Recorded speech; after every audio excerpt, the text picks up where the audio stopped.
Hello बच्चों, आज की वीडियो में हम आपको सिखाएंगे इन्वर्टिबल फंक्शन क्या होता है, इसका डिफिनीशन और इस पे बेस्ड एक एग्जांपल। तो इन्वर्टिबल फंक्शन देखते हैं क्या है। A function f from x to y is defined to be invertible. एक फंक्शन f x से y है, उसको इन्वर्टिबल हम कहेंगे if there exist gy from y to x। मतलब अगर x से y पे कोई फंक्शन है f, तो एक फंक्शन y से भी x पे डिफाइन होना चाहिए, तभी तो इसको इन्वर्टिबल फंक्शन कहेंगे। मतलब और ऐसा होगा कि g o f is equal to I X. इसका मीनिंग हम आपको पहले भी बता चुके हैं। इसका मीनिंग सिंपल सा इतना ही है कि f के डोमेन का अगर जो भी एलिमेंट रखें वही आ जाए। मतलब गॉफ अगर x रखें तो x मिल जाए ना, यहाँ x अपनी आइडेंटिटी ना खोए। और x कहाँ बिलोंग करेगा? f के डोमेन में। x कहाँ बिलोंग करेगा? f के डोमेन में। और इसी तरह f o g is equal to I Y, मतलब y अपनी आइडेंटिटी ना खोए। y अगर रखें तो y हमें वापस से मिल जाए। तो y रखिए, चाहे x रखिए, चाहे z रखिए, w रखिए, बस ये जानते रहिए जो एलिमेंट यहाँ रख रहे हैं वो इसके डोमेन का एलिमेंट होगा। जो एलिमेंट यहाँ रख रहे हैं वो इसके जो जस्ट अगर वाला है उसके डोमेन का एलिमेंट होगा।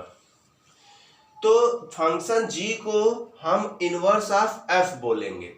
फंक्शन g को क्या बोलेंगे भाई? f x से y है और g y से x है, तो हम फंक्शन g को क्या बोलेंगे? Inverse of f।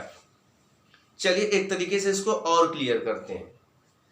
आप सोचिए, अगर कोई फंक्शन इन्वर्टिबल है, मतलब दोनों साइड से फंक्शन का डिफिनीशन फुलफिल हो रहा हो, दोनों साइड से फंक्शन का डिफिनीशन फुलफिल हो रहा हो। जैसे अगर हम ले लिए ये सेट x और सेट y और ये फंक्शन f, यहाँ तीन एलिमेंट लिए p q r, यहाँ दो एलिमेंट लिए 1 2।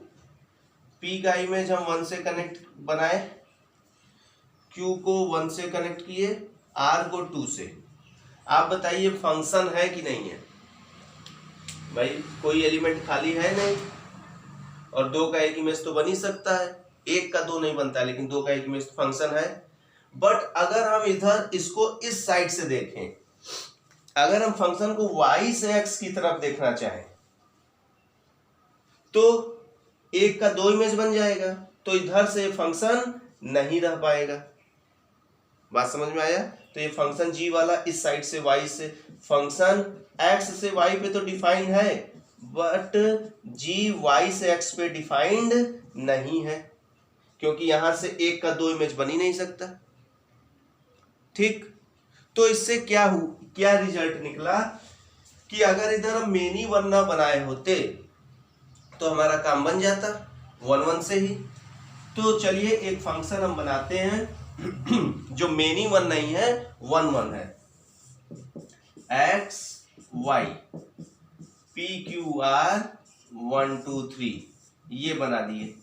अब x से y पे भी डिफाइंड है और y से x पे भी डिफाइंड है, तो यहां पे हम कहेंगे कि f इन्वर्टिबल है। f क्या है? इन्वर्टिबल है। तो किसी फंक्शन को इन्वर्टिबल होने के लिए 1 1 होना पड़ेगा।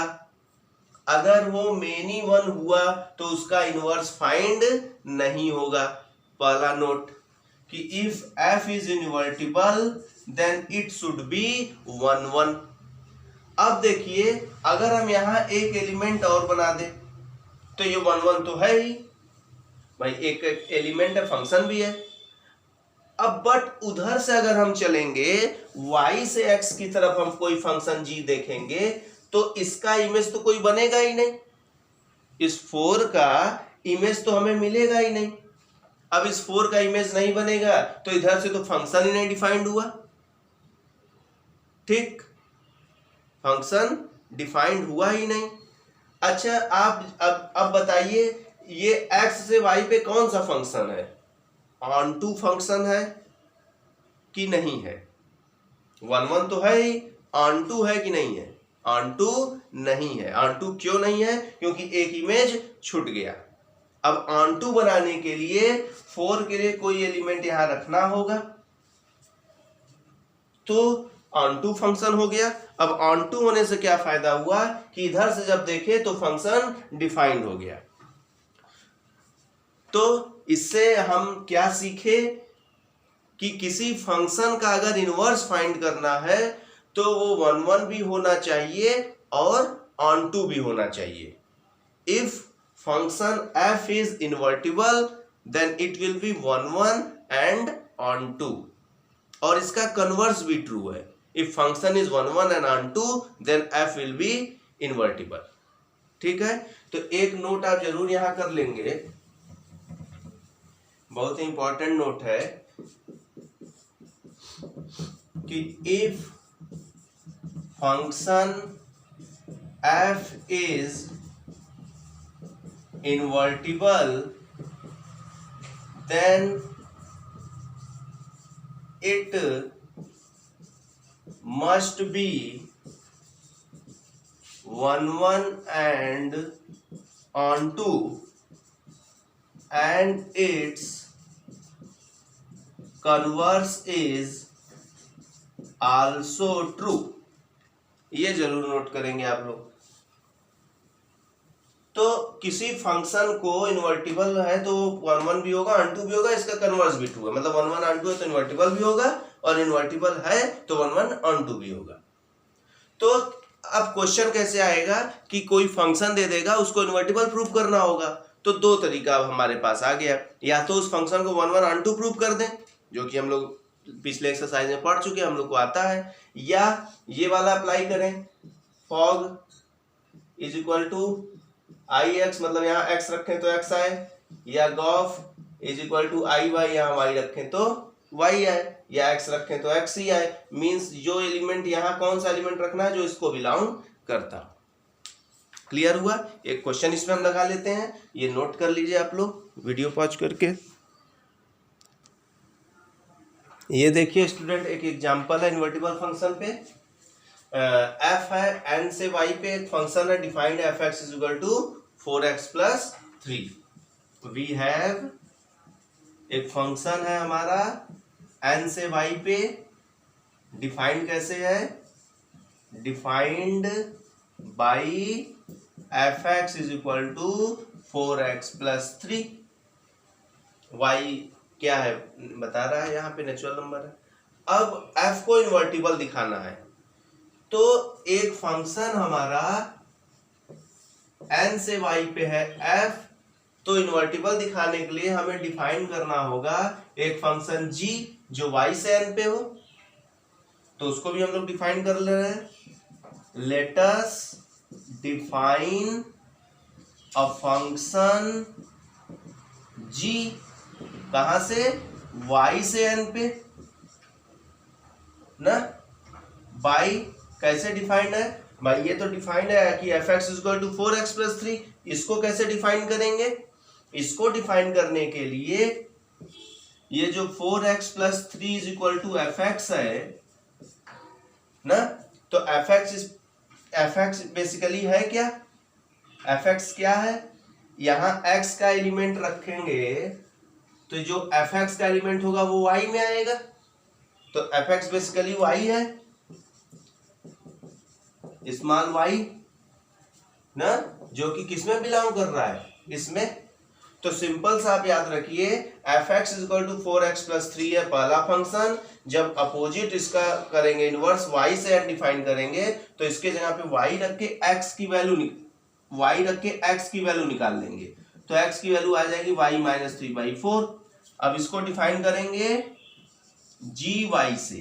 भाई ये f(x) था, ये क्या हो जाएगा? gy कितना हो जाएगा? y - 3/4। फिर से सीखिए, ये लिखना आपको आ गया तो बाकी आगे का बहुत ही आसान है। एक फंक्शन जो दिया रहेगा उसको तो आप लिख ही लेंगे, ये 2 लाइन। एक फंक्शन g मान लीजिएगा जो y से n पे जा रहा होगा।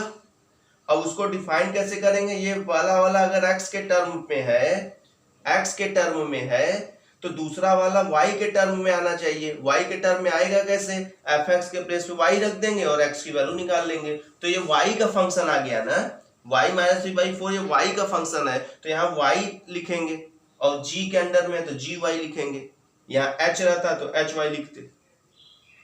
अब इसको इन्वर्टिबल प्रूफ करने के लिए हमें क्या प्रूफ करना होगा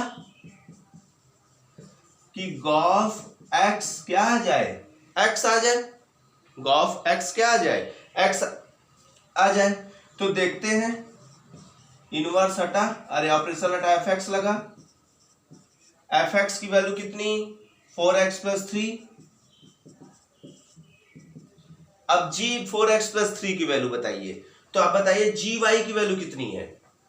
यहां देखिए gy की वैल्यू है y - 3/4, तो ब्रैकेट के अंदर y है, यहां ब्रैकेट के अंदर 4x + 3 है, तो y के प्लेस पे 4x + 3 रख दीजिए, ये कैंसिल, फिर 4 से 4 कैंसिल, x आ गया। तो गॉफ fx = क्या आ गया, x आ गया। गॉफ fx = x आ गया। इसका मतलब कि गॉफ I x किसका एलिमेंट है, f के डोमेन का, और f का डोमेन क्या है n, तो यहां सिंपली आप n भी लिख सकते हैं। लिखने का तरीका आना चाहिए भाई, x यहां का एलिमेंट होता है f के डोमेन का, और f का डोमेन क्या है n, तो इसको n लिख सकते हैं। अब दूसरा प्रूफ करना है आपको, दूसरा क्या प्रूफ करेंगे, गॉफ फॉग लेंगे अब y, और हमारा आंसर आ जाए y, तो इन्वर्टिबल हो जाएगा। तो ये देखिए gy हो गया, gy का वैल्यू बोलिए y - 3/4।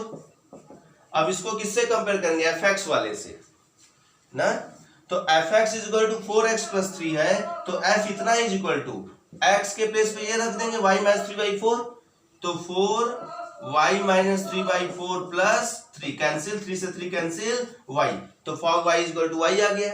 इसका मतलब fog = y किसका एलिमेंट होगा, g के डोमेन का, g का डोमेन क्या है y, तो fog = क्या लिख सकते हैं, iy।